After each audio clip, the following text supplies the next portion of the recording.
China's economy is on the brink of collapse, which could mark the end of its empire. The country's recovery is slowing down and both factory and service activities are declining. Understanding the significance of the situation is crucial because in the past, China's domestic demand helped pull the global economy out of a recession. Now, all eyes are on China, hoping that it can lead the world's recovery. However, the reality is that China is actually heading towards a collapse, which could reshape the world. The recent slip in China's manufacturing activity index, the PMI, to 48.8%, deeper into contractionary territory, is alarming. Despite the easing of strict COVID-19 restrictions, the broader economy is not experiencing the rebound as expected. This contrasts the situation with the US when the lockdowns were lifted and economic activity surged. In China, there's a noticeable absence of this rebound, especially in the manufacturing sector. Now, this unexpected outcome has a valid explanation. In May, services activity also softened, indicating a loss of the momentum in the sector driving the economic rebound. This trend is not limited to China alone. The world is witnessing a slowdown in the services industry. Many expected that as people spent their money on goods during the pandemic, they would now shift their spending to services. However, the reality is quite different, with a decline in services across the globe. One significant factor impacting China's economy, as well as the rest of the world, is a lack of demand from Western countries.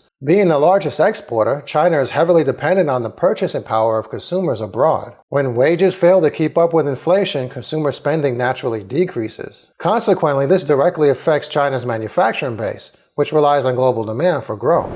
The crucial question is now whether demand in China can increase enough to offset the decline in overseas orders that continue to impact factory output. Sub-indices like manufacturing PI, tracking new orders and new export orders, contracted further in May compared to the previous month. During this time, the global economy is slowing down, and the pandemic stimulus measures from the fiscal and monetary sides have provided a temporary boost. However, there will be consequences to face.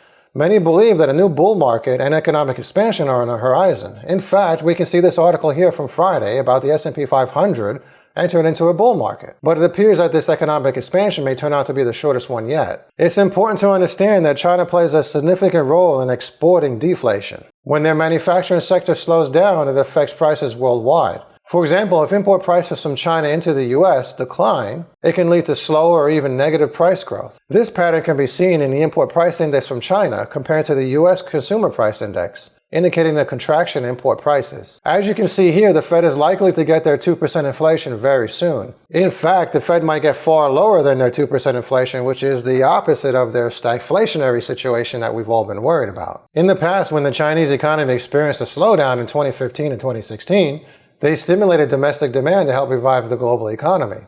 It was something that came to be known as the invisible recession of 2016. This approach garnered attention as many are now looking to China once again for potential solutions. As the Chinese economy slows, it's expected that they may implement measures such as cutting the reserve requirement ratio for banks to provide further stimulus. By reducing deposit rates, Chinese banks can lower lending rates over time. This is meant to encourage consumers and businesses to borrow money, as lower deposit rates makes it less appealing to keep cash in the bank. The belief is that lower interest rates will incentivize borrowing and spending. But when the global economy is slowing down, people may not feel motivated to borrow and consume, not even with lower interest rates. And concerns about financial stability may outweigh the lower borrowing costs. But here again, we see stimulus potential coming from China. Later in the show, we'll discuss how consumers in China might react. My guess is that they'll ignore it. But China's exports dropped 7.5% in May, exceeding expectations. Year-on-year exports fell by 7.5% to $283 billion.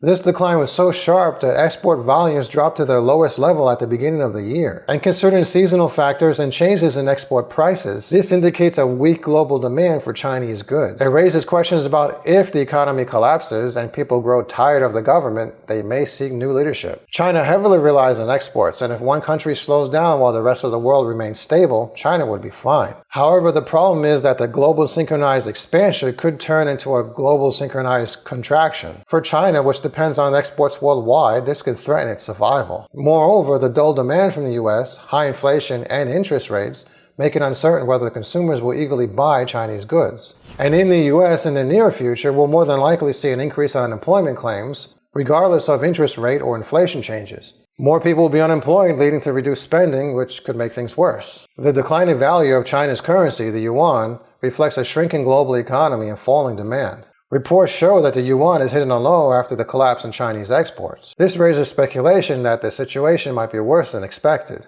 The market hasn't considered a yuan valuation for a while, but it might be time to seriously think about it again. Additionally, China's big four state banks are planning to cut their interest rates on dollar deposits. This is interesting because it suggests that if a currency is falling relative to the dollar, boosting it becomes a concern. It's important to monitor how China addresses these economic challenges. To boost the currency, you need people to buy the yuan instead of dollars. But how? By lowering interest rates on dollar deposits. China's four major state lenders have already cut these rates, aiming to decrease strong demand for the US currency, which pushed the yuan to a 6-month low. The key point here is that the weakening yuan hasn't increased exports. Naturally, a weaker currency helps exports, but with the global economy in bad shape and worsening, it's not working. This signals a potential decline of China's empire. Will Xi Jinping remain in power, or will the country change after the next recession?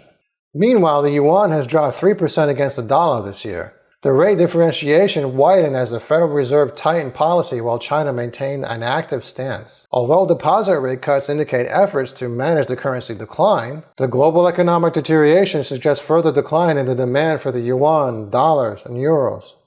As China attempts to raise concerns about its soaring local debt fail, it becomes evident that the massive debt taken on for growth has become a drag, not just on the local, but on the global and national economies as well. And that brings me to China's GDP and their local economies. Local officials in China often manipulate GDP numbers to make them look better. They report these numbers to central banks in Beijing, which then shares them globally. Since there's no agency to verify the data, officials get away with artificially inflating growth numbers. Even high-ranking CCP leaders are aware of this manipulation. However, the CCP isn't really focused on fixing this issue, as high demand makes them appear to look good. Rectifying it would have severe consequences. Over the last 2 decades, the falsified numbers have accumulated. When you lie about growth one year, you have to lie more about it the next year, creating a significant deviation from reality. Unfortunately, there's no incentive for anyone to address this problem. The central government wouldn't want to damage its reputation, and local officials could face harsh penalties. As a result, the manipulation continues unchecked. It's important to ask, how big is China's economy? Since we're not part of the Chinese government, it's hard to know for sure. However, experts have tried to answer this question. Professor Luis Martinez conducted a study comparing GDP growth with nighttime light intensity